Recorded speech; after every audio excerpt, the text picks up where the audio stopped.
Hey everyone, it is episode 53 of the Green Umbrella Live Lunch. We are live on Facebook, on my LinkedIn, and also on our YouTube channel as well. Assuming that I hit all the right buttons, because normally Jane does that bit. And fortunately for her, unfortunately for us, she's off on holiday this week. So she's having a nice, well-earned break. She left us this email of things we needed to do. And Jane, if you have chosen to tune in, I promise we've been staying on the case. Or everyone else has anyway. I just kind of ignored it.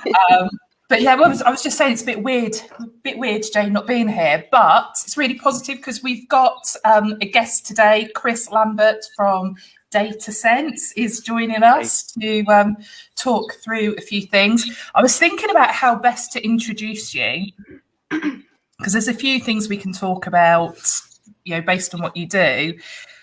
So if I say Chris is the guy you go to when stuff needs turning on and off again, that's probably a good starting point. But if you want to sort of introduce yourself properly to people in our audience that won't know who you are and tell us a little bit about what you do, that'd be fantastic.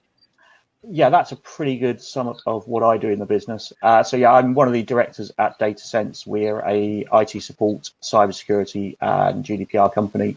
So we make sure your IT systems work effectively, secure, and all your data is secure as well.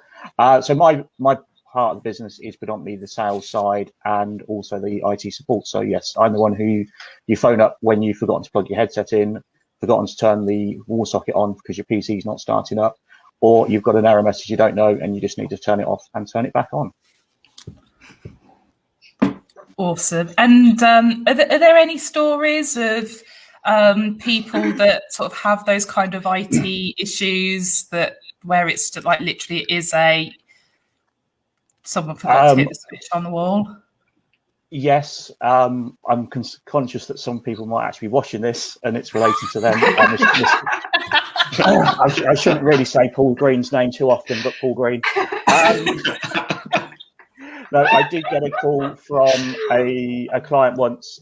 She had been out with her laptop to a site to do a presentation for the day, got back to the office about 3:30, had been working away. At 4 o'clock, her laptop just shut down. And she couldn't get it to restart. So phoned me up. I went from home, which is the kind of eastern side of Northampton, across to Moulton Village to the university, got all the way there, having already had a 5-minute conversation with her, given a few pointers to check, making sure it was obviously plugged in, switched on. Got there, just about to open the door, and she phoned back, went, I haven't turned the wall socket on. So I said, well, I'm here now. Let me come in for a cup of tea to make this drive worthwhile. See, I laugh, but I feel like that is something that I possibly could do, because we were talking before this live lunch, weren't we? And the amount of times that I've called Mark when things haven't been working, and then he said to me, have you switched it on and off again? And I haven't, and then I try it and it works.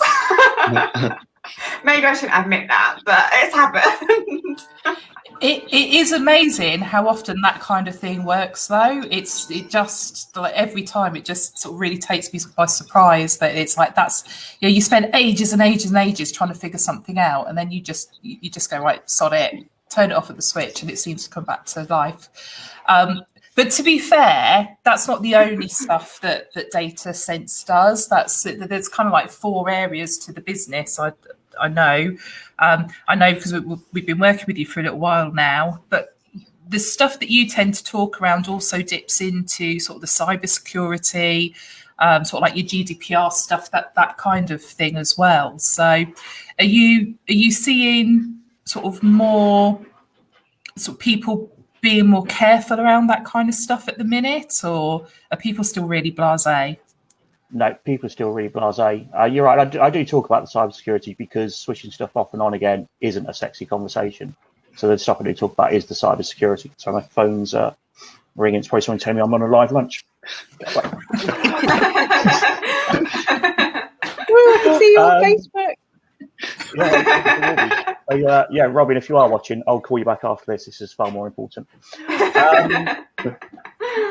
Yeah, people just aren't taking security as seriously as they should do.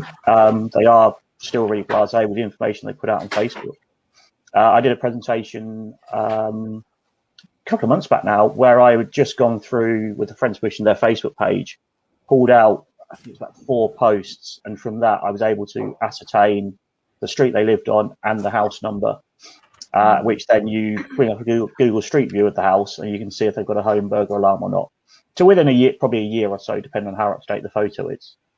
So yeah, security both electronically and physically is just non-existent for so many people. I know at least one member of the Green Umbrella team has admitted that he uses the same password for everything. And obviously me saying he, is probably Sorry, down. Cheers, Chris. Yeah, no. Just outing you on a Facebook Live. Unintentionally as well. That's the worst thing. And knowing, or was it all a blag though? I tell you, let me just go and find out for you. 1 second. Do you recognise this account number? Unknown login to Facebook from Eastern Northampton. Worryingly, that's not me because I'm actually for a change in the work office, so I'm actually in the centre of town. Right, better change my password. You have, because naming it after your guitar is just sad. God damn. Also, calling your guitar Leslie's a bit of a weird one, but you know, it's all right. Got a couple of Leslies.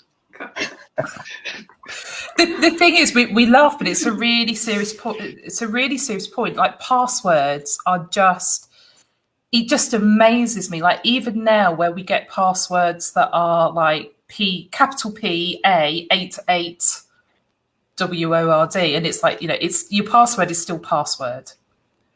And I think with that, you've just mentioned how you structure your passwords.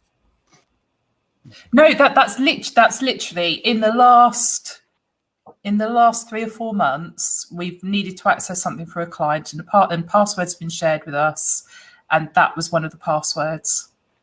That doesn't surprise me at all. It's just kind of 8-9 years ago, receiving information like that, you kind of like, come on guys, we can do better. And you know, there was kind of, you felt like there was an education piece happening then, but when it still crops up now, it's kind of it's a little bit scary because there's so many simple things you can do to strengthen a password, and that's you know.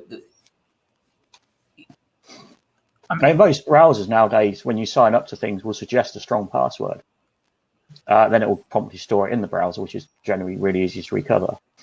But yeah, there's so many easy ways to make a secure password and retain it somewhere. And we were chatting earlier about password managers. And they're a far better way than storing it in the browser. And to be honest, I'm guilty of using the browser one as well because it links nicely with the phone, the PC at home, and everything else. But yeah, password management and making sure you've got the right password are key things that people do forget about. Yeah. Amanda, you use tools, don't you? Yeah. I'm a big fan of using a password manager. So I use something called LastPass, so LastPass, which is a Chrome plugin, and it's an app on your phone. So yeah, so I can use either. Although I've kind of going off them a little bit because it was a free tool, and there's paid options as well, but I was using the free version because that was more than enough for me. But it seems like they're going to start to charge now. It's only free if you just use it on a piece, just on a computer, or just on your phone. So yeah, I am looking for recommendations of an alternative if anyone's got one. But I mean, the convenience, because as you say, you don't have to remember secure passwords. So it will create ones for you that are, you know, got symbols, capitals, uppercase, lowercase, everything. But yeah, I don't have to remember them, so it's just so much easier. But yeah, any recommendations of what people should be using? Well, I've just swapped over to one called BitWarden, BitWarden, BitWarden. But the reason for the LastPass change is the company that owns them logged me in. They're notorious for doing this. They'll buy up a company, and then over probably the first year or two, start to strip out all the freebie stuff. They were something I used to use for remote access with a lot of my support clients. Started out on the free platform because it was 10 devices in the early days of the business, and then that quickly disappeared, and the bills just started to double every year for no valid reason. So they're just doing the LastPass. So BitWarden, free. It's cross-platform as well, so I've got it on my Android phone. I've got it on the PC that I'm talking to you now, and on the PC at home. I'm sure for the Apple users, there probably is an Apple app for it as well. Christina's muted. Don't tell her. Sorry. Did you hear that? Christina's muted. I was just going to say you can use BitWarden on iOS. It's so yeah. With your little Apple digs, Mr. Lambert.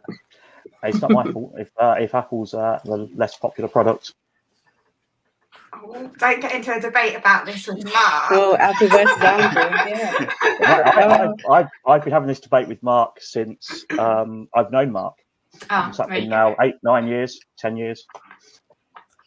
Yeah, I don't think we'll ever agree on that one. We won't, and he's yet to win the debate. But I'm just looking at my beautiful MacBook Air now. I do think with things like password managers, it is a nice, secure way of storing everything. As I said, you don't have to remember it. But obviously, the work that we do have to ask for people's passwords and login information. So having multi-factor authentication. So basically, when someone logs in and the computer kind of goes, this is a bit weird, and sends you a text message or sends an email with a 4-digit code, is that, I mean, it feels a bit inconvenient sometimes, but is that as secure as it feels? It is much more secure. I mean, there is always ways around it, and I can give you a really good example of that, which I will do shortly.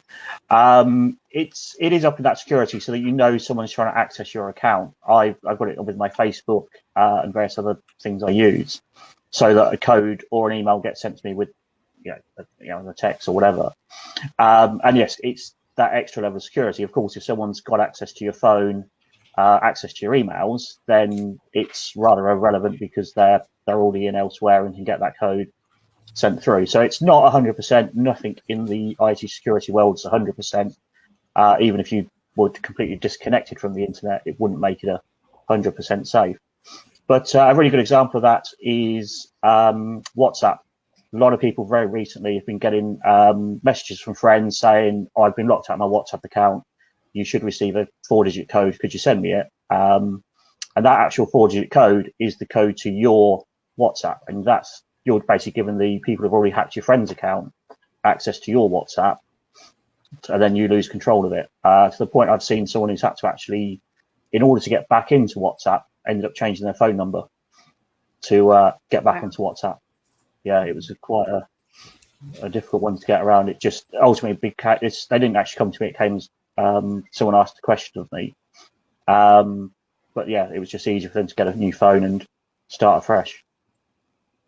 And again, WhatsApp, people may actually not realise, does have a 2-factor authentication, certainly for the app on the phone. So you'll just randomly open it, it'll pop up for asking for a 6-digit code. Yeah, I have that on my phone for security. Yeah. Obviously, the scary thing there is most people will probably pick their birthday because it's a 6-digit number. Yeah. I don't. Amanda's if anyone wants thinking, to hack mine, it's not my birthday. Guess again. Yeah, we now know what it isn't, so that's one thing we don't have to try. Yeah. I think that's the thing. It's like a test for me is that, if I've got a good password, it means that my husband and my kids wouldn't be able to guess it either. Yeah, but hang on, we met Kevin. Kevin couldn't guess it anyway. Even if it was a weak password. Like you're ready, Kevin. Oh, in fact, Kevin's just posted. He's just popped up on there now. So, okay, so he's actually asked a question as well. Should we let him have a moment? Let's bring him up on screen, shall we? Because he always whinges at me that I don't involve him in my work life. So here you go. Is iOS actually more secure than Windows, or is it a myth? That's it used to be actually true. If you go back probably 10, 15 years, that was very true. Nowadays, it's actually the reverse. OS X or Mac OS doesn't actually provide any kind of inbuilt security software like Windows does with Windows Defender. And most Mac users still think that it is more secure, so they consequently don't actually have any security software on their Mac. But I've done plenty of virus and malware removals from Macs recently because people think that. 1 point to Chris on the debate, Mark. Shall I take a score? Do you think that, I mean, over the last few years, so I guess the last 2 or 3 years, the whole kind of cybersecurity thing it's been really major. The types of hacks that go on, the scams that exist, the types of scams that are out there. Like it's already been really, really pushing forward, and it's become more and more prominent. But sort of over the last 12 months, where everyone's had this shift, it might be in the office, the way everything's like, networked, and, clearly I don't know what I'm talking about right now, but, you kind of within that environment, you've got your securities in place, then all of a sudden everyone's at home. So have people been wise in the way that they've made that shift, or is it just opened us all up for just sort of more and more issues from a cyber safety perspective? I would probably say in terms of big business, corporates, they've maintained the security levels. It's the smaller, medium-sized businesses that have really just rushed into it because, start of last year, we was all conscious of what COVID was around, but we didn't expect to suddenly overnight have to be working from home. So people were just literally grabbing laptops and jumping onto the home Wi-Fi. And, with that, you've got other devices on your home Wi-Fi. You're probably just connecting straight into a system without a VPN. So it's actually become a lot less secure for the way some businesses are working. But it's certainly within the small to medium-sized business market that's seen that shift. So what do you recommend people to do to kind of what are the basic things that people can do to kind of get around that, or make sure that they're working in a better way? Well, the first thing anyone can do is go to this website, which is www.datasense Ltd. There's a phone number at the top. Phone that, have a good chat with myself or one of my colleagues.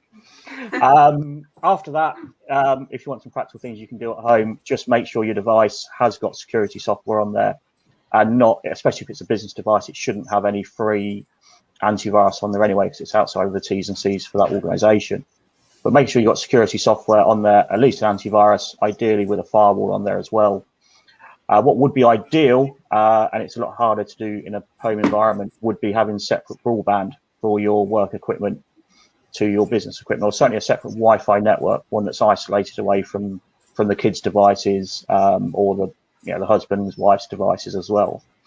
It's just minimizing the contact. And then if you're out and about, if you are kind of working from, say, a coffee shop or something like that, then using either the hotspot on your phone or making sure you are connecting out through a VPN, just so your traffic on that network's not as visible as it would be.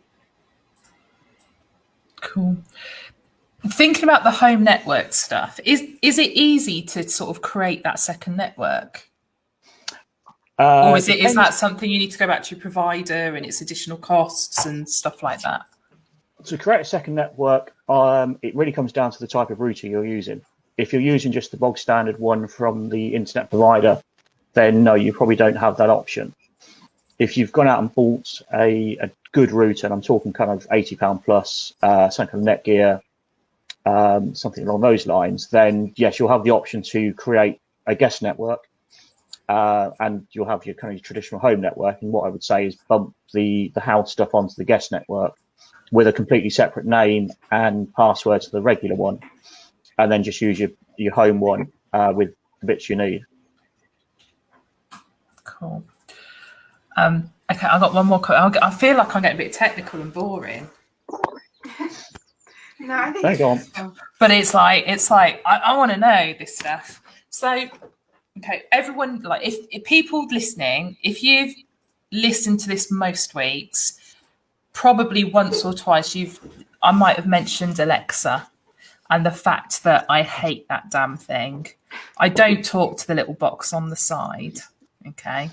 But it's like, right now, I think as households, that we've got all these smart devices, and then if I look at sort of the setup that we've got at home, because my husband's really into that, so it's like you're like, honestly, it's like every room in the house now there's something that connects to Alexa in one way or another, and if you go and get in his car, you still can't get away from the damn thing. It's like it's even in his car. So I'm just like I just want to turn a light switch on and off. It's like it should be that simple, but you've got to remember 20 different names for things and all that kind of stuff, and it's just like But the point of the story is that as we're kind of attaching all these additional devices, and then it is kind of getting to a point where it is outside of our homes as well.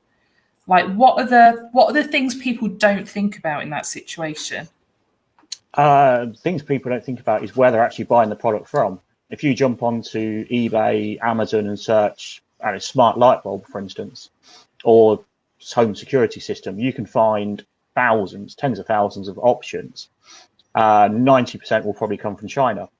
And we've seen instances where people have bought home security systems, so it's CCTV systems, from just some random person on eBay or Amazon. It's come over from a factory in China, and they've actually used that to get into the network it's been attached to.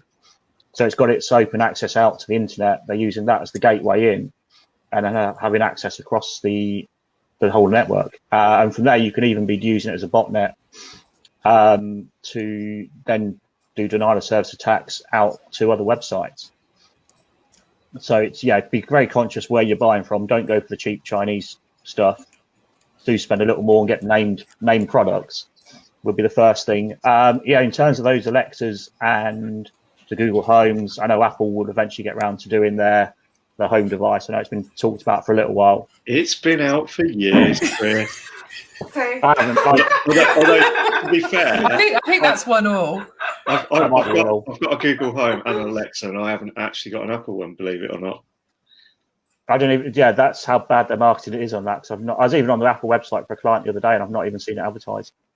No, there is a couple. But why do you need to have two? Don't they do the same thing? Yeah, pretty much. So what's the point? I don't get it. To be honest, I got the Google one free because they give those sort of things away free now, don't they? Sort of, you can just get them because it's Google and Android and stuff. So, okay. Yeah. 2-1 to us, Emily. Oh, I don't think it is, because you can pretty much get the Alexa stuff for free as well. Yeah, that's true. I feel like I'm the only one that doesn't have a what do we call it? A listening? What would you call them? Listening devices? Smart speaker. Smart speaker or smart assistant. It's no different to having Siri on your phone or Google Home. I was going to say I don't use Siri, but she exists on my phone, I guess, assuming she's a she. She might be gender neutral. Who knows? They. So so don't you? But I don't have any. I feel a bit like maybe I've missed the party for these, talking devices. But there's always people that go. They're always listening. Sorry, Mark. Perfect for parties. Create playlist. Off you go.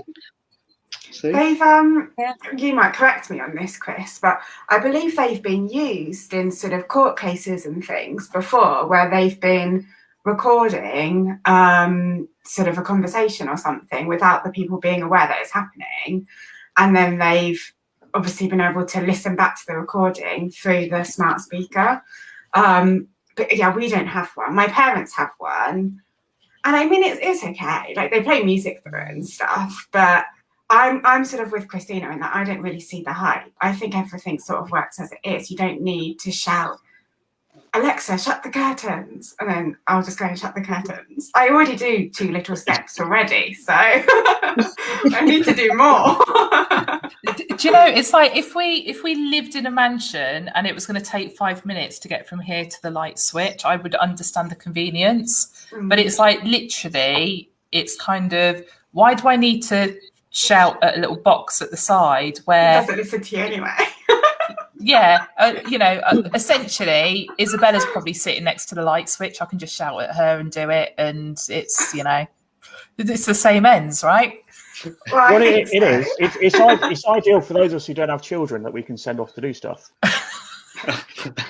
This is true. This is true. But yeah, okay. So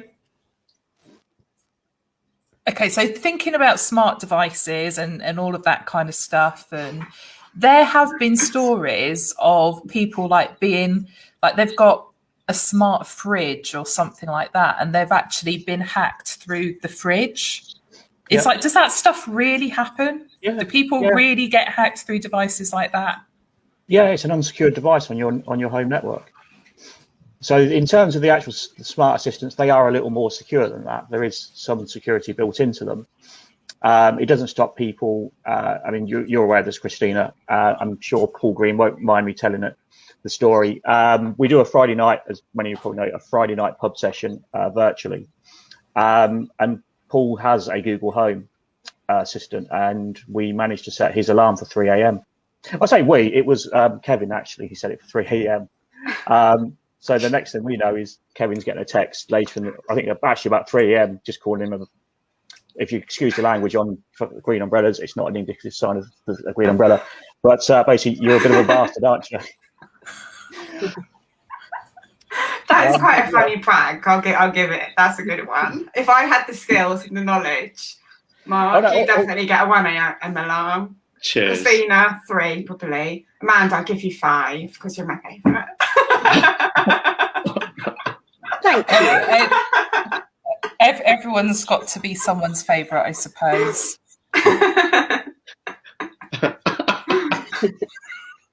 But yeah, like I said, I just think it's amazing. So Paul is actually in the audience at the minute, and he's just said it. Yeah, it wasn't funny at the time. Whereas now Kevin, I'm going to bring this comment on screen. Don't let it go to your head. But Kevin's also said it's happiest day of his life. I'm with Kevin. Sorry, Paul. Okie dokie. Right. So the other thing I wanted to sort of touch on as well. So obviously social media is our thing. And, you know, we talk to people about creating engaging content and, you know, content that encourages people to comment, especially on Facebook. And there are a lot of posts out there that kind of go viral where it's, I couldn't think of an example when we were talking about it earlier. And I immediately went to like, what's your porn name? Which probably says something about me. But since then, I've thought of a better example. So it's things like, you know, at Christmas, it's like, what's your elf name? And it's like, you know, the street you lived in when you were a child and your pet's name and stuff like that. And I think that type of content is really innocent. Really innocent. Not really. Well, this is the thing. People give away information. They give it away freely, and they don't think. They don't think it through. They don't realise what they're putting out there. So I thought it was, because I know, obviously I know you've got some sort of feelings on this type of stuff anyway, but I thought that would be an interesting talking point for us. Yeah, so in terms of I know the elf name one and all the others, it's normally around the day of the month he was born in, and I'll give you a small selection because it makes it a bit easier for them. So it'll be like first or second, third or fourth, and so on, and then it'll be the surname becomes the month he was born in. So what you've done there is effectively given away your date of birth or part of it, not necessarily the year, just on the back of finding out what some silly elf name is. So yeah, and then you get all these things of Amanda's Sparking like, at I did mine last year. compromised me. I'm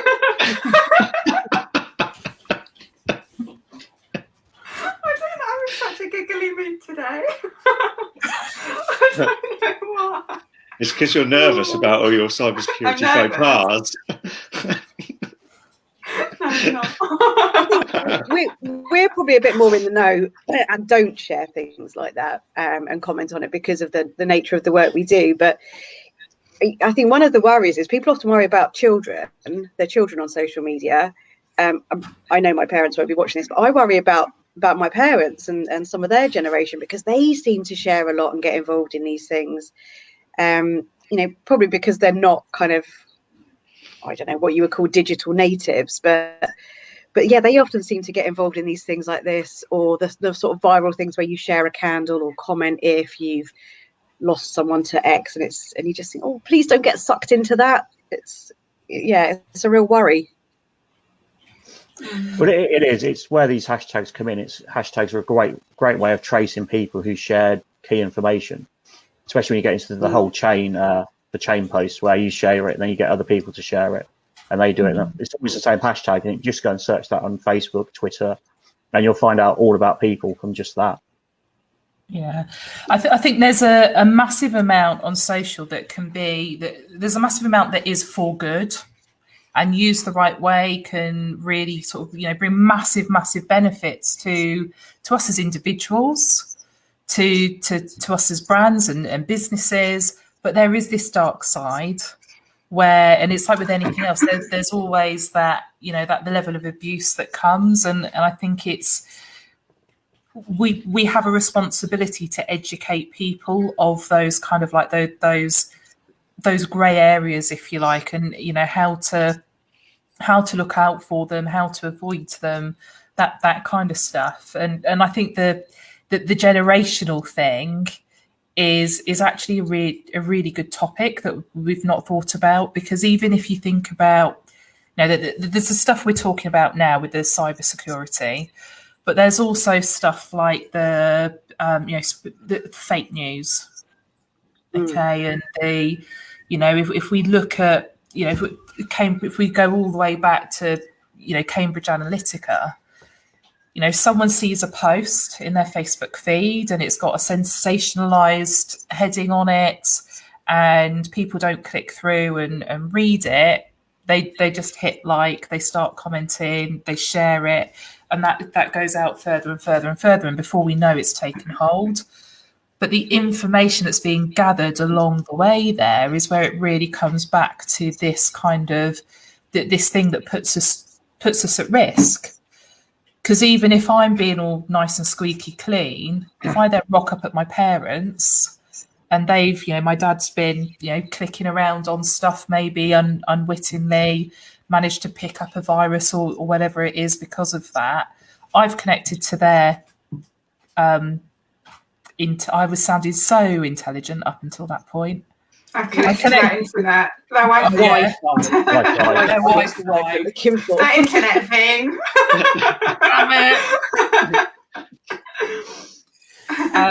But yeah, it could be that simple though. It could be, you know, I'm really conscious when I go to, you know, but back in the old days when I used to be dipping in and out of service stations on my travels, I was really conscious that I was all, you know, I used my data. I didn't connect to all the freebies and the rest of it. But actually, every Sunday I'd rock up at my parents' having no idea what they've been doing on the internet over the last 7 days. Yeah, you get something on there. I'm just going to leave that there for a minute and just let everyone consider that one. Yes, I heard it too. Everyone's now probably thinking about what their family get up to on the internet when they go and visit. Yeah, it's a scary thought. But no, it's true. You get a bit of software on a machine that's watching the data going across the network, and suddenly passwords are transmitted, not necessarily encrypted. And yeah, you've unwittingly, because of someone else's mistake, given away key information about you.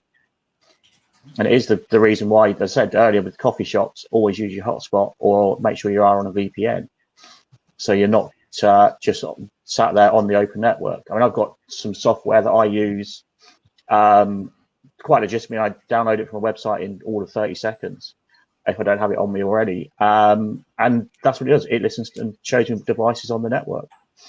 And then I can from there go forward. There's a local sports club that I go to once or twice a week for networking. And their network there is wide open to the point I can actually even see their till system. And they've actually had apparently someone in who knows what they're doing set it up, but I can see the tills, and with a bit of software just off the phone, if I wanted to spend the time to do it, I could then get onto the till system, get to the bar, put in a big order, and as quick as they're putting the drinks on, be knocking them off. So my £1,000 bar order, because I'm out drinking with Mark, is suddenly just a couple of quid. Sounds like a plan. I was going to say that, but I thought, no, Emily. Do you know what's Sorry. Do you know what's Neither needs a filter craziest? today. Do you know what's craziest about all this stuff? You kind of, I think if you're not in this world, you visualize this kind of hacker, you know, that's kind of, you know, hanging out on the dark web and doing all this stuff, and like they're, you know, they're really like really techie. And actually, some of it's not that hard to hack. Like some of it is, obviously there's stuff like that. You've got to have the knowledge, the know-how, the software, etc., etc. But we've had clients before now where they've lost access to a Google account, maybe. And I've spent 2 or 3 days, and from talking to them, getting some information from them, just listening to them, I said, right, I'm gonna try a few passwords, and I've been able to get into those accounts. Now, obviously, they're part of them instructing us is for us to get in. You know, we need to do that work. They want us to get into that account. I don't suddenly start randomly trying to hack people's accounts. But it's like, actually, I don't have any of that software. I'm not techie in that way. I've just got, you know, Google and a bit of common sense. And I think it is actually quite scary just how easy it is to be able to get into things. But yeah. Quite often people don't realise the amount of information that they are putting out there. I know, slightly off topic, but my friend who is part of the police, as part of her interview induction process, what they do is the police look only on social media and the information that's readily available to the public, and gather tons of information on one person in the audience and sort of reel off some of this information and then shock the audience as to how much information they've been able to gather purely off social media and the information that that person has put out there themselves, or someone else has put that information out there about them. And yeah, I think I mean, we all know I'm not the most secure, but I think it's something that sometimes even I don't think about the stuff that I'm putting out there and things like that. You just put something out there innocently that you don't think about how it could come back to you in that way, or just little things really. I can't think off the top of my head, but it is scary how people don't know how easy it is to get that information. Like you said, Christina, you don't have to be a techie person in order to be able to find that. And obviously with this induction process, the people the police that were doing that just proved how easy it was. Chris, there's a fantastic video. I think we've talked about it previously, where it's the girl in the coffee shop. Yeah. Oh, the she's one serving. Yeah. That we'll is, share the link to it. It's I probably have it. Again, one of my favourite links. I have used that video several times off YouTube. It's done by Action Frauders, I guess. I recall. And it was a real life, real demonstration of how easy it is to get people's data. If someone wants to grab the link, or I can look for it. But it's a great example of social engineering, where they just logged onto the person's Facebook. In fact, they probably would have started out either going straight to Facebook or just Googling the person's name and probably where they were in the country. So if you're in a coffee shop in the middle of Northampton, chances are if someone's got a local accent, then they're from that town. And if they haven't, you might recognise the accent and narrow it down a bit more. But they go from there and then suddenly go into the whole past of that individual. I'm just trying to see if I can find it for the. I think I've found it, Chris. If you want to. Yeah,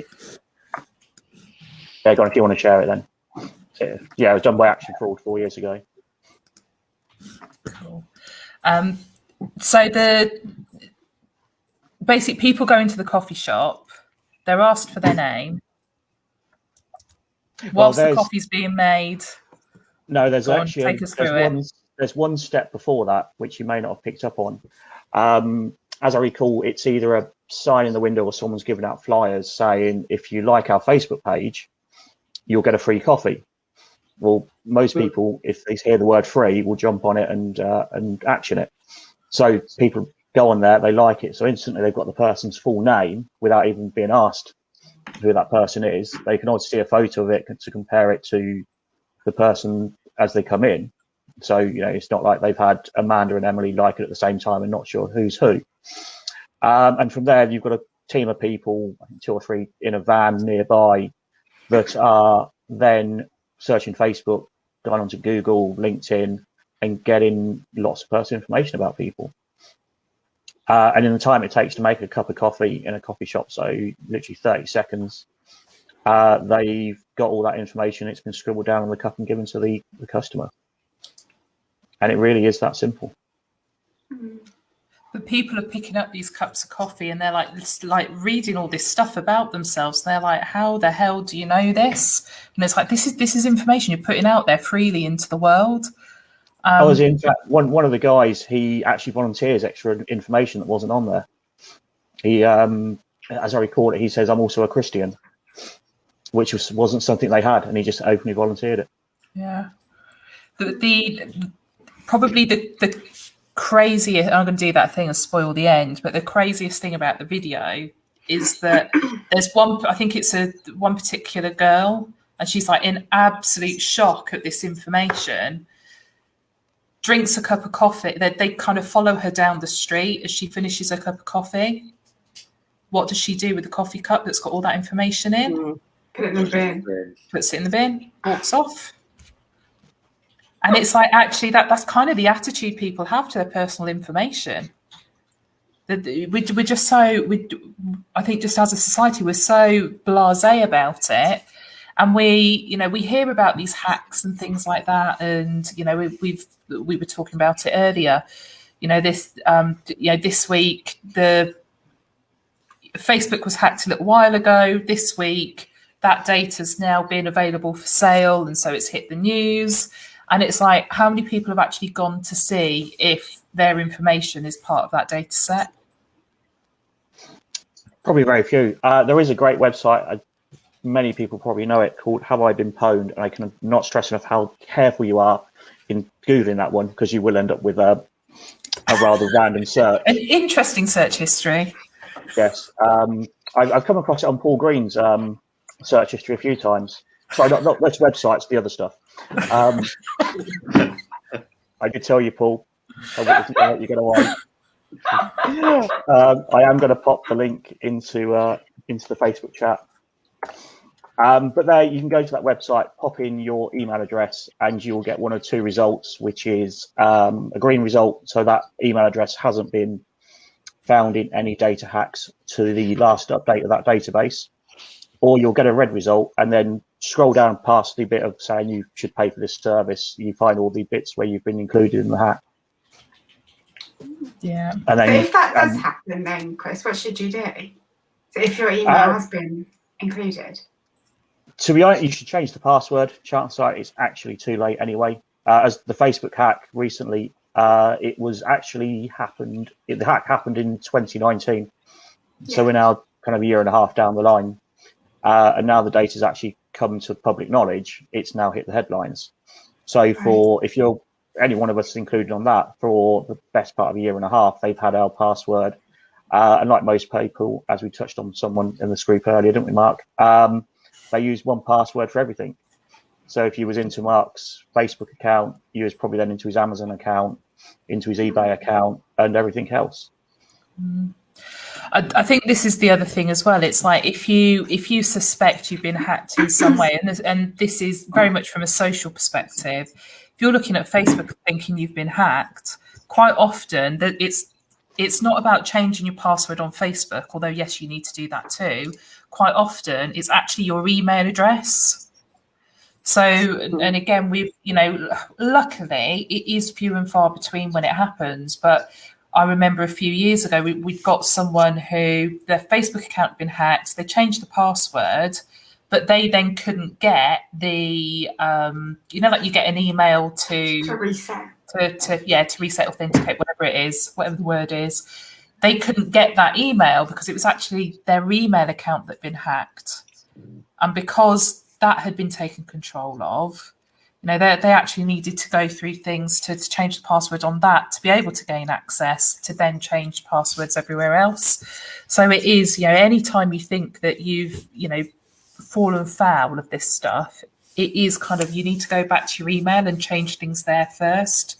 And then that allows you to have just a greater level of control, I would say, in terms of implementing everything else. But I don't know, Chris, you might have different advice on that.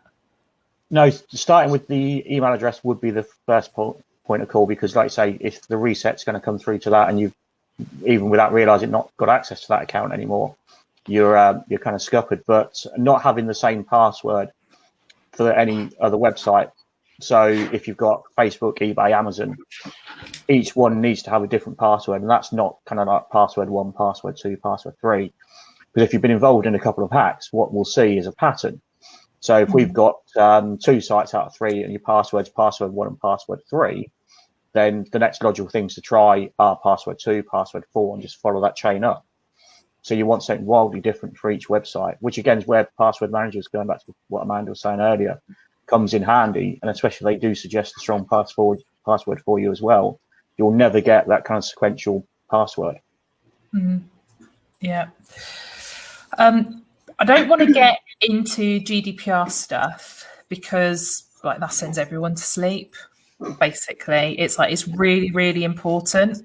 And it's on a scale of 1 to 10, GDPR is like a 10 out of 10 in terms of importance, but it's also about a 10 out of 10 in terms of being the opposite of riveting. But I think that, and I say this partly because John's put a comment in there as well. It's the hackers are one issue, but it's actually the companies that have your data, what they're going to do with it next. That's the bit that's kind of worse. So I think there is an argument as well for making sure that anytime you're handing over data, that you're really, really clear on what's going to happen with that data as a consumer. But as a business, you have massive responsibility when you're gathering someone's data in terms of sort of really stating how you're going to use it, and complying with what you set out. So I know that's something you kind of, that I know it's not your area of the business per se, but that again is something that you guys at Datasense look at as well, privacy policies, that sort of stuff. Where are people missing the mark, do you think? Or, what are the questions that come through again and again? Well, probably the biggest place where people are missing the mark, and I think John's made a really valid point there, on a platform that's got all of his data that then sells it on so they can market to him, is how many of us have actually read the Facebook T's and C's? Quick show of hands. No, because have you seen how many pages are in that document? Of course I haven't. I've not looked at it either. it could literally be like 2 paragraphs saying we'll never sell your data. For all I know, I've never sat there to read it, because no one ever does read the T's and C's. But yes, social media platforms. I did a great presentation at BuzzCon yesterday morning. I'm doing it again next Wednesday in Daventry's group, on how we are the product of people like Facebook, Twitter. They don't provide anything for free. They make the money on the back of what we tell them. And we quite happily give away a lot of free information to them. But where do companies fall down is not having the right policies in place, so that when they are gathering information and holding it for people, is that they're making sure they're covered. In the GDPR fine is, as I recall, and you're right, it's not my key area. That's why we've got Gail to do all the lovely paperwork. I think it's 4% of your global turnover, which for a big company is in the millions. I mean, that's turnover and not profit. So if you don't make a profit but you get a fine, your turnover's £3 million. 4% of that is taken straight off the bottom line as well. Yeah, and there's some really basic things that as business owners we need to do in terms of that data. So, one thing's registering with the ICO, the Information Commissioner's Office, which costs it's like 40 quid for a year or 40 quid for 2 years. It's like it's next to nothing, but it's actually it's like an official stamp, if you like, to have that in place. And then to have your privacy policy there that is essentially, yes, we've got your data. This is how we're using it. This is how we're storing it. we're not sharing it, or if you are sharing it, this is how it's shared. And it's kind of like they're just basic things that every business needs to do. But I think that I'm really passionate about the fact that you can't just download some guidelines. Like you can't just download a template and fill it out, because how every business, how you deal with data is so unique. I don't hold people's payment details. I use a system that holds people's payment details. I never see them. We don't hold, obviously we've got like passports, a driving license and stuff like that for Mark and Emily and Jane and me. But outside of that, we don't need to hold any personal ID for anyone. We don't need to have, we work with a lot of recruiters. We're not holding people's bank details, dates of birth, national insurance numbers, that kind of stuff. So actually our requirements under that privacy policy, that GDPR policy, are very, very different. And I think a lot of business owners just go, okay, well, Rocket Lawyer, template, download, whack it up on the website or wherever it's going to be, and they just tick the box and it's done. So, I mean, what are your thoughts on that? Or do you think I'm being too... No, you've probably hit the nail on the head there. You really have hit the nail on the head. And as an example, with the move from Blue Sky into Datasense, I had to contact all my customers. They've all had an email from me saying what was going on and that I was going to be migrating data from Blue Sky to Datasense. Behind that, I've got the policy for data sharing between Blue Sky and Datasense. So that was all done before I even sent the email. Then the email goes out and then I have to wait. I think I waited 2 weeks. Those who didn't want to migrate across for whatever reason, or where I'd had a bounce back to say it wasn't deliverable. So maybe the company's closed, the person's left. I've then had to filter out those people from the data transfer, and then finally, at the end of last month, moved everything across. So people they just go out and get, you can go and download a GDPR template, absolutely. And people will just chuck the name on it, fill in a few blanks and think that does it. And then, unfortunately, when the ICO comes knocking at the door, they suddenly find the policy's not worth the time it took to download it, because it doesn't at all address the way the business works. I do see that where people will go that route. I hate to say it, but actually the worst ones tend to be solicitors, because they know, whilst they know the law, they tend to have draft templates that will fit most of the jobs they do, but they don't always customize it to meet their own personal requirements. I think that's the key. Sometimes we see with like website policies, people think about perhaps the website side of things, but they're not actually thinking the bigger picture of where that data is then, like Christine said, being used elsewhere in the business. It's just, it can be very insular, and it's trying to get that through to people that actually know your privacy policy should be, a GDPR policy for the whole business, not just website related. Yeah, I mean, I think I can't remember, is it government website or someone they was going to I think it's a company that was going to contract to do the ferries. Their website policy was taken from a pizza delivery place. Literally cut and paste. They didn't even bother changing the name. Oh. Yeah. Do you know, I've seen stuff like that. One of the things we do is a digital health check, and we kind of look at a company's online presence. Part of that, we look at, have they got a privacy policy? Are cookies covered within that? Have they got the registered number of the company on their website? That kind of stuff. And it's like the amount of times it's someone that has to hold a lot of data because of their operations, and they have got privacy policy, but it's like 2 paragraphs, and you're just like, where did you get it from, and who in the business thought that was going to be enough? The trouble is, it's normally the office juniors being bumped with the task to get it, and they'll literally go into a website, copy off the bit that seems relevant to what they've been told to do, and then suddenly that's on a website for all to see. Amanda, were you going to say something then as well? No, I was just kind of shaking my head, and it's often an afterthought. No one really wants to take responsibility for it, and then as soon as the ICO or somebody comes knocking at the door going, excuse me, what are you doing with my data? Everyone's like, oh, that was your responsibility. No, it was yours. And yeah, you can't do it. You need to have systems in place, even if you're a small business. You do. Yeah, and I think that, I mean, you know, I don't know how much it is these days to get that policy written specifically for your business, but it's the cost is far less than the cost of, you know, if you were to get caught out. But yeah. Okay, I'm going to wrap it up there because we're coming up to the hour.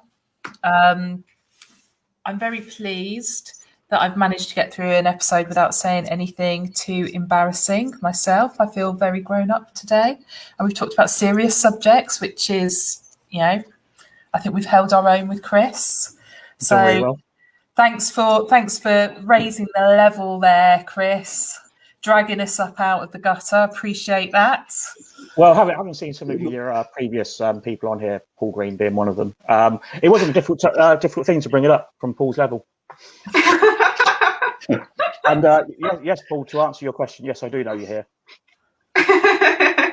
Fantastic. We should explain. So Paul Green, if you've been tuning in, he's been a guest a couple of times for us, and he is very loyal follower of the live lunch. But he runs a networking group in our area, which Chris is a long-term advocate of, I would say, a long-term attendee. And so there is always a little bit of banter and that kind of stuff. So that just explains the link there. But Chris, I like the way you said follower instead of stalker, which is generally how Paul describes himself. But obviously, so Chris, people can go to a business community event, and you said you're speaking at one tomorrow, but how else can people get hold of you?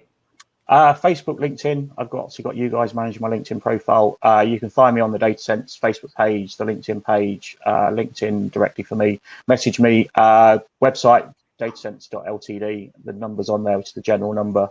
And you can ask to be put through to me. Email, chris.lambert@Datasense.Ltd. Or if you're really struggling to find me, then rewatch the video or drop one of the lovely girls or Mark a Green Umbrella a message and they'll forward it on. Sorry, I've just turned you into my PAs there. Yeah. I know. I was like, oh, wait a minute. But don't send it to Emily because she doesn't read or send emails anyway. Yeah. Excuse me, I do. Not when it's from us. So Emily's emails are never going to get hacked. She never opens it. That's not true. Well, actually, that'd be a really good sign that when she has been hacked is we just start getting replies. Yeah. Oh yeah, that's true. Yeah, we'll know it's not. We'll know it's not her. Yeah, watch out. Awesome. Chris, thank you so much. I'm going to hit the end broadcast button, and as I do that, we're all going to give a little wave so Emily can get her screenshot, and I've got to move in the right direction to get in shots because. Thank you. Yeah. Awesome, and I'll end it there. Thanks, guys. We'll see you next week. Take care. See you later. Bye.